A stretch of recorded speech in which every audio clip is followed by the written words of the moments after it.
Hello, welcome all to our Gyan channel. So as you know, this is our second video. और जो हमारा पहला video था वो इलेक्ट्रिक चार्जेस पे था. तो उसमें हमने डिस्कस किया भी कैसे charges they tend to repel each other और attract each other. And what is the net force which is experienced by a charge when it comes in periphery of the other charge. We also discussed about quantization of charges, and we also discussed about the superposition principle. And और ये वाला जो हमारा lecture है, it will be extension to that. In today's lecture, we will be discussing about the electric field, which is very important topic. And yes, I want to convey you one thing, that throughout this lecture series, we will be covering everything from NCERT. We will try to go line by line of NCERT. So there is a reason for doing this. The reason is that most of the competitive exams, they comes from NCERT book, and if you see the editor of NCERT book, they are from very prestigious IIT institutes. So we think that if we will follow this approach of discussing everything from NCERT, it will also be helpful for you from board perspective and also from a competitive exam perspective. And after उसके बिना आपके पास, जैसे हम आपको यहाँ पे NCERT से पढ़ा रहे हैं, तो it will be easy for you to relate from NCERT book. You can understand your concept here, and at your home you can try practicing from NCERT. तो इस तरह से आपके पास ऑलरेडी एक नोट्स टाइप ऑफ अवेलेबल है in form of NCERT book.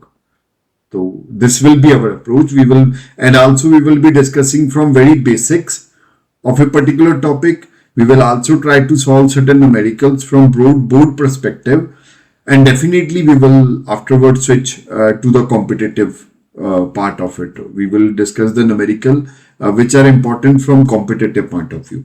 So let's start today with our next topic, which is on electric field. So firstly, what actually is electric field?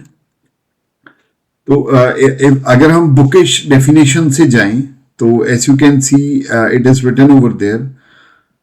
तो electric field due to any charge. देखिए, पहली बात है कि कोई charge ही electric field produce करेगा. तो electric field due to charge Q at any point in space, it may be defined as a force that a minute positive charge, or it can be unit positive charge, would experience if placed at that point. अगर मैं इसे थोड़ा सा simple language में समझाऊं, तो अगर मान लीजिए हमारे पास एक क्यू चार्ज है, तो हमें पता करना है कि इसकी वजह से इलेक्ट्रिक फील्ड कितनी है. तो उसके लिए हमें क्या करना पड़ेगा, और हमें एक अलग से minute positive charge, suppose I say Q, I have to bring it to closer to its periphery. By periphery I mean that I have to put it near to it, and और मान लीजिए इन दोनों में distance जो है it is r. तो जितनी force ये पॉजिटिव चार्ज एक्सपीरियंस करेगा because of this charge at A given point, it will be the electric field due to this charge at that particular point. तो आप तो कहेंगे ये तो बड़ा इजी है, we have already discussed the Faraday's law. तो Faraday's law हमें ऑलरेडी बताता है कि what is the force of repulsion और force of attraction between any two charges. तो वो कह रहा है कि it is equivalent to K is a constant, into Q is the charge on magnitude of charge on this, into magnitude of charge on this, divided by the distance between these two, square of the distance between these two. And but this is the force of attraction or repulsion which is acting between these two. But we are to discuss the electric field intensity, or electric field intensity. It is very easy to calculate. अगर मैं इस force को divide कर दूं by magnitude of charge, और देखिए इसे थोड़ा सा और सिंपल करने के लिए I will start calling this as source charge. Source charge वो है जिसकी वजह से हमें इलेक्ट्रिक फील्ड निकालनी है. और I can call this to be test charge. और टेस्ट चार्ज वो है जिसकी हेल्प से हमें इलेक्ट्रिक फील्ड का पता चलेगा. तो मतलब हमें इसकी इलेक्ट्रिक फील्ड निकालनी है और हम यूज कैसे कर रहे हैं इसे. तो जिसके वजह से निकालनी है that is our source charge. और जिसे यूज करके निकालनी है that is our test charge. तो अगर मुझे क्यू की वजह से इलेक्ट्रिक फील्ड इंटेंसिटी निकालनी है तो it will be equivalent to force experienced by Q due to F divided by magnitude of Q. तो आप कहेंगे ये तो सर बस यही बचा फिर k into Q by R square. Yes, ये सिर्फ यही बचा. और as we already know that our force it was a vector quantity, means it has a magnitude and a direction, and similarly our electric field it will also be a vector quantity. और अब अगला question हमारे पास आएगा भी. चलिए magnitude तो हमने निकाल लिया इसका, what about the direction. So I think you all can answer this. The direction of this it will be exactly similar to direction of force. ठीक है, तो जो फोर्स का डायरेक्शन रहेगा वही इलेक्ट्रिक फील्ड का डायरेक्शन रहेगा एट ए पॉइंट. जैसे अगर हम यही वाला एग्जांपल ले लें, I will try to redraw this. अगर हम यही वाला एग्जांपल ले लें, हमारे पास एक सोर्स है, सोर्स चार्ज है जिसकी वजह से हमें इलेक्ट्रिक फील्ड इंटेंसिटी निकालनी है, और दूसरा हमारे पास एक टेस्ट चार्ज है. तो अगर मान लीजिए this was our source charge which has magnitude q, and we have very minute test charge which has magnitude q. and हमेशा याद रखिएगा our test charge it always need to be positive, so it always need to be positive. so ये हमारा test charge. तो इस पे force because of this positive q charge it will be in this direction, so that will be the direction of electric field. और अगर किसी negative charge की वजह से निकालनी हो हमें, I say Q it is of negative magnitude. Again now our source charge is this and our test charge is this. So again I will keep a very minute test charge near to it, और जिस direction में force लगेगी that will be the direction of electric field. तो ये इस तरह से लगेगी. ठीक है, और अब इसके बाद other question will be what will be the units of this electric field intensity. The units they will be very simple. We know units for force they are in Newton, and we know for charge they are coulomb. So unit they will be Newton per coulomb for the electric field intensity. और देखिए एक बड़ा interesting सा term है, it is field. So what actually you mean by the term field? तो field कोई भी वो क्वांटिटी है, it can be vector or it can be scalar within a space जिसका मैग्नीट्यूड चेंज कर रहा हो फ्रॉम पॉइंट टू पॉइंट. तो आप कहेंगे सर भी इस इलेक्ट्रिक फील्ड के केस में वो कैसे चेंज हो रहा है? It is changing, you know. अब देखिए अगर मेरे पास एक सोर्स चार्ज है जिसकी वजह से मुझे इलेक्ट्रिक फील्ड इंटेंसिटी निकालनी है, and I am saying it to be plus, और इसकी इलेक्ट्रिक फील्ड इंटेंसिटी निकालने के लिए मुझे क्या करना पड़ेगा, एक टेस्ट चार्ज लेके आना पड़ेगा which will be positive in magnitude and it will be very minute. तो अगर I have to calculate a electric field intensity at distance r from my source charge, so this is my source charge and this is my test charge. So I know my electric field intensity, it will be a vector quantity having certain magnitude and direction same as the force, and it will be equivalent to k into magnitude of the source charge divided by r square. तो अगर हम ये r देखें तो जैसे जैसे हमारा r बढ़ेगा intensity of electric field it will go on decreasing, and वो डिक्रीज किस रेट से कर रही है? It is decreasing bye square of the distance. अगर मान लीजिए मेरे पास ये एक सोर्स चार्ज था, तो मैंने अलग अलग डिस्टेंस पे इसकी इलेक्ट्रिक फील्ड इंटेंसिटी निकालनी है, तो exactly at its outer as या बिल्कुल नजदीक इसके मेरी इलेक्ट्रिक फील्ड है जो किसी भी डायरेक्शन में, इट विल बी मैक्सिमम। मैं ये टेस्ट चार्ज तो किसी भी डायरेक्शन में रख सकता हूँ ना, I can keep it in this direction, I will experience certain force and the electric field, I can keep test charge here, तभी मुझे फोर्स लगेगा। I can keep here, I will experience certain force or the electric field. I can keep it here, again I will experience it.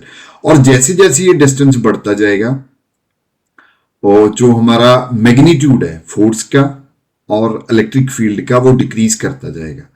अब जैसे मैं बहुत दूर चला गया तो it will decrease further, so it will decrease further.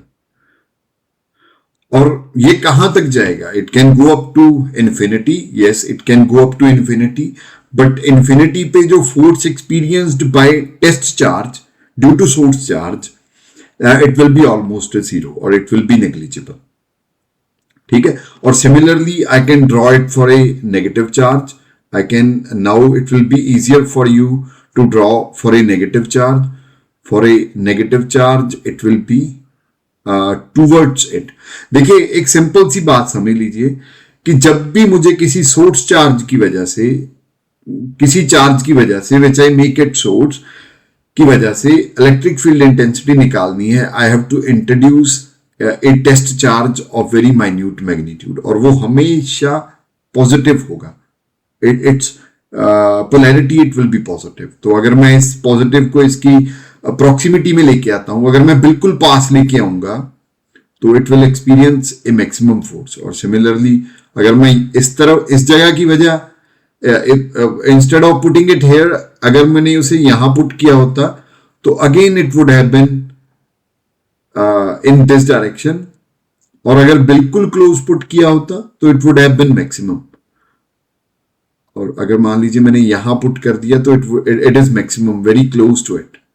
और जैसे जैसे मैं डिस्टेंस वेरी करता जा रहा हूं, मतलब जैसे मैं दूर जाता जा रहा हूं, तो वैसे वैसे जो फोर्स है इट इज डिक्रीजिंग, क्योंकि हमें पता है जो इलेक्ट्रिक फील्ड इंटेंसिटी है it is dependent on the inverse of square of A distance. तो इस तरह से तो वो डिक्रीज होती जा रही। तो अब आप कहेंगे भी हमने तो आज तक कभी डेली लाइफ में इलेक्ट्रिक फील्ड लाइंस देखी नहीं है किसी चार्ज के अराउंड। तो I will say yes, we cannot see them with the naked eye, because it is a completely elegant concept which was developed by Faraday. So what he tried to build was a intuitive non-mathematical way of visualization of electric field. तो just हम visualize कर सकते हैं, we cannot see them with our eyes. और अब आप कहेंगे इसका फायदा क्या है? What is physical significance of electric field lines? So if I know the intensity of electric field at any point and I know the magnitude of charge which I am keeping there, it can be positive or so this is not our chest charge, I am keeping any random charge. तो चलिए ये हम हटा ही देते हैं, this will be a bit I am bringing any charge, say I am bringing 1 coulomb charge around this charge, जिसके लिए मुझे electric field intensity at any given point पता है। मुझे पता है कि ये इस पॉइंट पे, जो मान लीजिए 1 सेंटीमीटर अवे है, उस पे कितनी इलेक्ट्रिक फील्ड इस पर्टिकुलर पॉइंट पे है। तो अगर मुझे फोर्स कैलकुलेट करनी है, it will be very simple. I know electric field intensity at that point, I can simply multiply that intensity with the charge, तो मुझे वो फोर्स पता चल गई। और अगर मुझे ये चार्ज का पोलैरिटी पता है और सिमिलरली इस चार्ज का पोलैरिटी पता है, I even know the direction, क्योंकि हमें कूलम्स लॉ ने ही बताया है कि जो डायरेक्शन होगी it will be along the line joining centre of 2 charges. तो जैसे मान लीजिए अगर आई M randomly drawing centre to be this, अगर मान लीजिए सेंटर ये है, I M randomly drawing centre to be this, तो ये जो फोर्स है it will be in this direction because this is negative and this is positive. So they were developed by Faraday. So it is a completely hypothetical concept which is built, which is actually Faraday ने ये क्यों किया, to give a intuitive non-mathematical way of visualization of electric field. थोड़ा आगे आगे जब हम जाएंगे it will become more clear to you that what actually the magnetic field lines are. और एक थोड़ा अभी हम आगे भी पढ़ेंगे. वैसे जैसे अभी मैंने अभी बता ही दिया है कि जो इलेक्ट्रिक फील्ड इंटेंसिटी है it will be maximum near to the closer proximity. तो अगर मैं ऐसे ज्वाइन कर ऐसे या इस पर्टिकुलर पॉइंट पे मुझे देखना है electric field intensity, it will be maximum, it will be like this. I will only go I will only draw it in one direction and I already told you it is symmetric, it will be similar in this direction. और थोड़ा सा मैं आगे जाऊंगा it will be laser. तो देखिए मैं vector का मैग्नीट्यूड कम करते जा रहा हूँ ना, डायरेक्शन वही है. And I will go further, it will be lesser than this.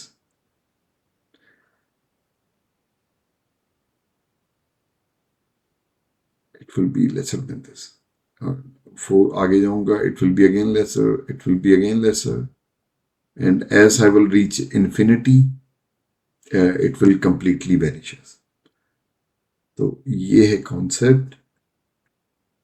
अब इसके आगे हम थोड़े से न्यूमेरिकल सॉल्व करेंगे, but before solving numerical let's discuss little bit about this. तो देखिए we have already discuss this. So this is a positive charge और जो इलेक्ट्रिक फील्ड लाइंस हैं, hypothetical electric field lines, they will be in all the direction around this charge.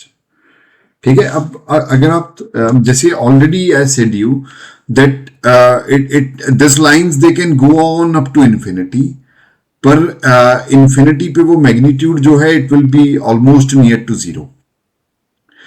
और similarly for negative charge, this is the negative charge, it will be acting towards the charge, क्योंकि हम हमेशा जो test charge है हम उसे plus Q ही मानते हैं and it is very minute. And we also have a complex situation in which we may have a multiple charges, like we can have a two positive charges और वो collectively contribute करेंगे electric field intensity में. पर अगर एक चीज आप visualize करें, you can easily visualize this that when the charge it is positive, the electric field lines they are going away from the positive charge. चाहे वो ये पॉजिटिव चार्ज है चाहे ये पॉजिटिव चार्ज है, they are always going away, they are always going away, यहाँ भी away from the positive charge. पर अगर चार्ज हमारा नेगेटिव चार्ज है, इवन अगर दो चार्ज पड़े हैं, एक पॉजिटिव है और एक नेगेटिव है, पॉजिटिव में से electric field lines they will be going outside, पर नेगेटिव में they will be going towards the negative charge. तो एक तो ये प्रॉपर्टी हमेशा याद रखनी है कि electric field lines they always move from positive to negative charge. They always move from positive to negative charge. इसका रीजन है क्योंकि देखिए अगर मैं यहां पे मेरे पास पॉजिटिव चार्ज पड़ा है और यहां पे नेगेटिव चार्ज पड़ा है, तो this is positive and this is negative. तो अगर मैं इस पेरिफेरी में अपना टेस्ट चार्ज रखूंगा तो it will be repelled by this positive charge, और अगर यहां पे रखूंगा इट विल बी अट्रैक्टेड. तो यहां पे इसी वजह से वो नेगेटिव चार्ज की तरफ आ गई. अब सेंटर पे अगर आपको याद हो, हमने कूलम्स लॉ में किया था कि within two charges there is always a point where the net force, और इस केस में net electric field, it is always zero. Net force is zero. अगर तो ये दोनों charges they are exactly of equal magnitude, अगर तो दोनों इक्वल मैग्नीट्यूड के हैं, तो वो नेट फोर्स वाला जो पॉइंट है they will be exactly in the centre of this two, है ना। एक बार फिर से I will try to erase this and I will try to discuss it in little bit more detail, because this is an important concept which is also important from the competition point of view. तो अगर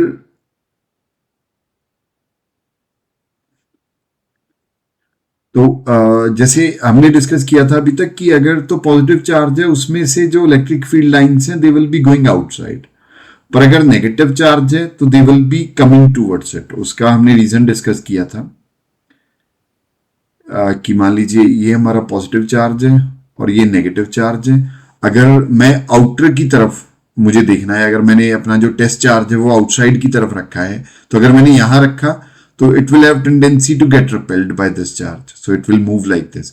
और अगर मैंने test charge यहां पे रखा तो it will have tendency to move towards the negative charge, मेरा टेस्ट चार्ज, क्योंकि मैं हमेशा टेस्ट चार्ज को प्लस क्यू मानता हूं, है ना। तो दैट इज वाई नेगेटिव में लाइन सेंटर होती है और पॉजिटिव से बाहर निकलती है। अब अगर आपको याद हो तो पिछली क्लास में जैसे मैंने ऑलरेडी कहा, भी हमने डिस्कस किया था कि if two charges they are of equal polarity there will be a certain point within these two charges where the net force it will be zero, और अगर फोर्स जीरो है तो उस पॉइंट पे electric field it is also zero, so this is equal. तो अगर आप यहां पे देखें इस फिगर में, in figure C you can see there is some point somewhere around here at which the net electric field is zero, so that is why you see no lines are there। पर और हाँ देखिए, और जो हमारी ये NCERT में ही एक वर्ड लिखा हुआ है कि जो हमारी इलेक्ट्रिक फील्ड लाइंस हैं they are in the form of curve, वो हमेशा कर्व की तरह होंगी, they will be in form of curve. और जो टेंजेंट हम ड्रॉ करेंगे एट एनी पॉइंट, अगर मैं मान लीजिए यहां पे टेंजेंट ड्रॉ किया, इस पॉइंट पे टेंजेंट ड्रॉ किया, तो जिस डायरेक्शन में ये टेंजेंट जाएगा that will be the direction of electric field eight that particular point.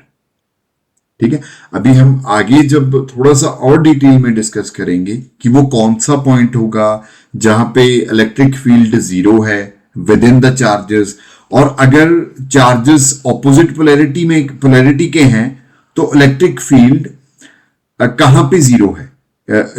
in I will just give you a hint, when the two charges are of opposite polarity the electric field it will not be zero within the charges, it will be outside the charges। और आप देखेंगे उस जगह पे जो electric field intensity है that will be zero, और there will be no lines present at that particular point, क्योंकि वहां पे कोई इंटेंसिटी है ही नहीं, और अगर इंटेंसिटी नहीं है तो there will be no lines, right। और तो यहां इस पूरी स्लाइड से टेक अवे यही है कि there may be the electric lines they are represented in form of a curve in complex situation when there are multiple charges present, and when there is a single charge or single point charge, the electric field lines they will be either coming towards the charge if the charge is negative, or they will be going out if the charge is positive। ठीक है, और हम ये भी discuss करेंगे how to draw this lines, how they are। So next is the electric field intensity due to system of charges। System of charges means I have number of charges, so I have Q1, I have Q2, I have Q3, I have Q4, and I want to calculate the electric field intensity at point P। So I want to calculate the electric field intensity at point P। So I know because of Q1 charge, if I have to calculate electric field intensity at point P, I need to place a test charge at this particular point। ठीक है, तो मैंने एक positive test charge इस particular point पे रख दिया, तो अब ये भी पॉजिटिव है और मैंने टेस्ट चार्ज भी पॉजिटिव रखा, तो it will be repelled in this direction. So it will be repelled with a force which will be equivalent to the electric field intensity at that point times the charge. ठीक है, पर हमें तो सिर्फ electric field intensity calculate करनी है. It will be equivalent to, अगर मैं इसे इन टर्म्स ऑफ परमेबिलिटी लिखूं, अगर ये वैक्यूम में है तो I will take epsilon nought. We will also discuss about the concept of permittivity. Sorry, we will also discuss about the concept of permittivity. अगर मैं इसे इस टर्म में लिखूं, it will be equivalent to Q1 divided by R1P. What is R1P? It is the distance. और अगर मैं इसे वेक्टर फॉर्म में लिखना चाहूं, it will be R1P cap. तो R1P क्या है? It is a unit vector in this direction. तो it will be equivalent to the magnitude of this vector. ठीक है, तो कुछ नहीं है, यहां पे मैंने मैग्नीट्यूड लिया. अभी एग्जैक्ट डिस्टेंस क्या है मैग्नीट्यूड वाइज, और ये है हमारा डायरेक्शन बताता है जो हमें. This is the unit vector. Similarly I can write it for E2. तो E2 क्या है? E2 will be the electric field due to charge Q2. Charge Q2 is again positive, और इस पर्टिकुलर चार्ज की वजह से अगर मुझे P पॉइंट पे इलेक्ट्रिक फील्ड इंटेंसिटी देखनी है, again I will put my test charge at that particular point, और जो मेरा टेस्ट चार्ज है it will again be repelled because test charge is positive, Q2 is positive. So if I write it in terms of permeability, it will be 1 by 4 pi epsilon naught. This is permittivity, and for time being we are assuming that we are calculating all this in vacuum. We will go to this in just a moment. We will discuss about permittivity. So it will be equivalent to Q2 R2P. This will be the magnitude into R2P cap. Or similarly, I can write it for nth charge. It will be equivalent to 1 by 4 pi epsilon naught into Qn because of nth charge.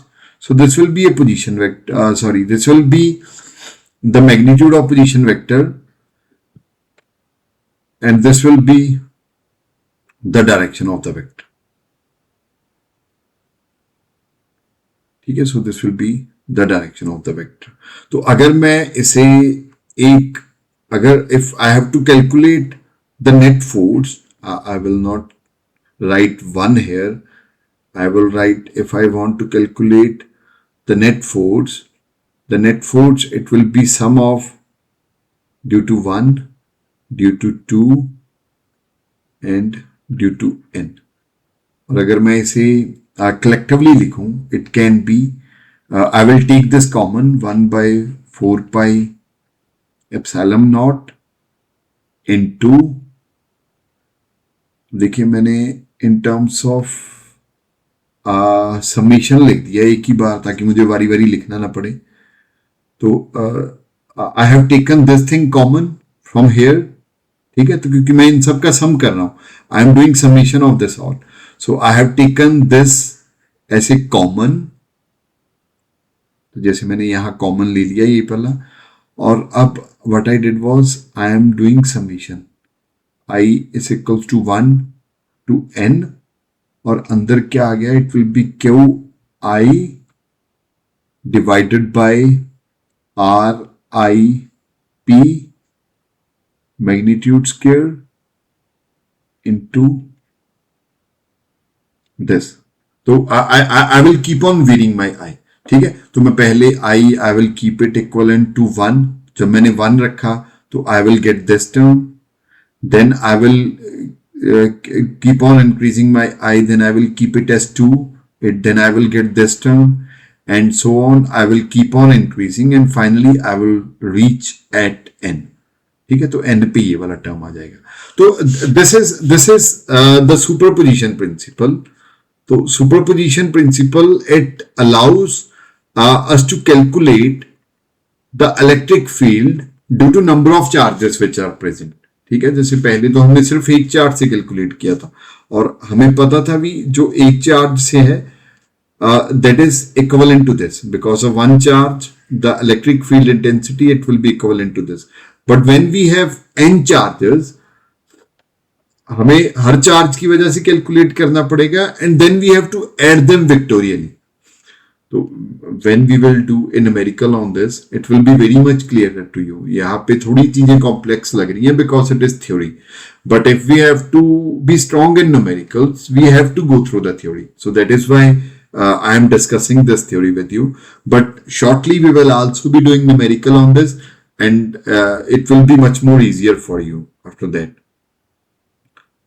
Sorry, so I think I need to erase all slide on thing. Yeah. Oops. Yeah. Let's see, we have such a numerical. तो इस numerical में हमें कहा गया है कि there are 2 point charges, one is Q1 and other is Q2 of magnitude 10 raised to power minus 8. Sorry for this typo, this is 10 raised to power minus 8 coulomb. Q1 और Q2 जो है वो they are equal. I think I should be very sensible with the space.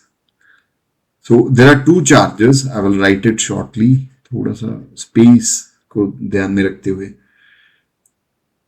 So I have 2 charges. One is Q1 and other is Q2 and they two are equal. So Q1 and Q2 they are equivalent to 10 raised to power minus 8 coulomb, right?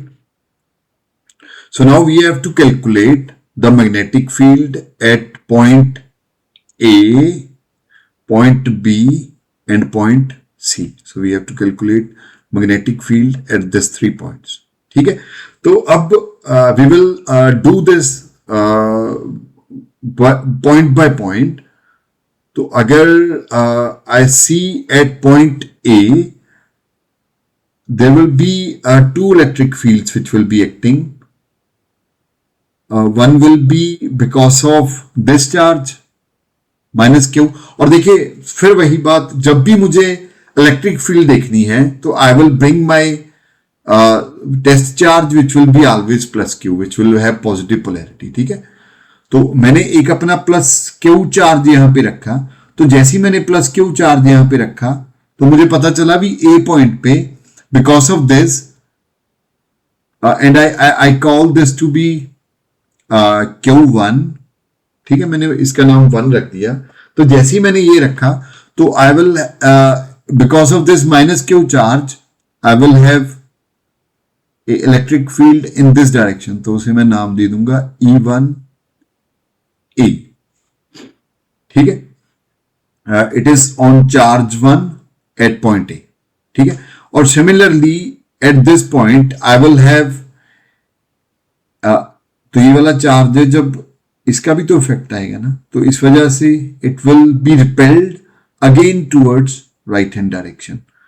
तो अब इसे मैं नाम दे दूंगा E1B. तो मेरा जो नेट फोर्स एट ए है I will call it sorry force नहीं, इलेक्ट्रिक फील्ड एट ए है, I will call it at EA. It will be equivalent to E1A plus E1B. ठीक है, तो मुझे अलग अलग से E1A और E1A और E1B कैलकुलेट करनी है. तो अगर मैं देखूं मेरा जो E1A है, I will just switch to black pen. तो मेरा जो E1A है it will be equivalent to A into the charge, और हमारा चार्ज पहले ये होगा दूसरी बार ये होगा ना, तो the charge divided by the distance. तो डिस्टेंस जब मुझे 1A कैलकुलेट करना है तो डिस्टेंस इज 0.05 स्क्वायर. ठीक है, and even B, it will be equivalent to Q times, so distance between this two, sorry, distance between these two. So it will be again 0.05 square. Now if I plug in the values, I know that my K, it will be 10 raised to power 10 in, 9 into 10 raised to power 9 newton coulomb square per metre square. I need not be writing the units. और हमारा जो Q है it is equivalent to 10 raise to power -8 divided by 0.05 the whole square. And similarly this, it will be 9 into 10 raised to power 9 into 10 raised to power -8 divided by 0.05 the whole square. Now if I try to calculate this, तो ऊपर रह गया हमारे पास बचा 90, ठीक है, 90 divided by 25 into 10 raise to power 4. ठीक है, तो अब मैं अगर इसे डिवाइड करूं, it will be equivalent to 3.6. 90 divided by 25, it will be 3.6. और ये वैसे, और सिमिलरली वो भी उतना ही रह गया. ठीक है, तो अगर मैं यूनिट लिखूं, it will be newton per coulomb. So similarly this will be newton per coulomb. और अगर अब मैं अपना प्रिंसिपल ऑफ सुपरपोजिशन लगाऊं, प्रिंसिपल ऑफ सुपरपोजिशन कह रहा है कि जो नेट फोर्स होगा it will be vectorially sum of the forces acting over there. ठीक है, तो it will be like this. तो अगर अब देखिए, इस वजह से because of this minus q, it is in this direction, and because of this it will again be in this direction exactly. तो वो दोनों simple summation हो जाएगा because these are the two vectors which are acting in same direction. ठीक है, तो वो simple sum हो गया. तो it will be 3.6 into 10 raised to power 4 plus 3.6 into 10 raised to power 4.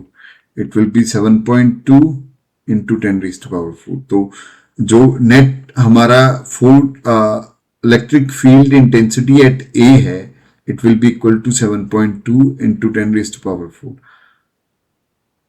So similarly, we can calculate the resultant electric field intensity at point B. Point B पे there will be electric field intensity because of this and this.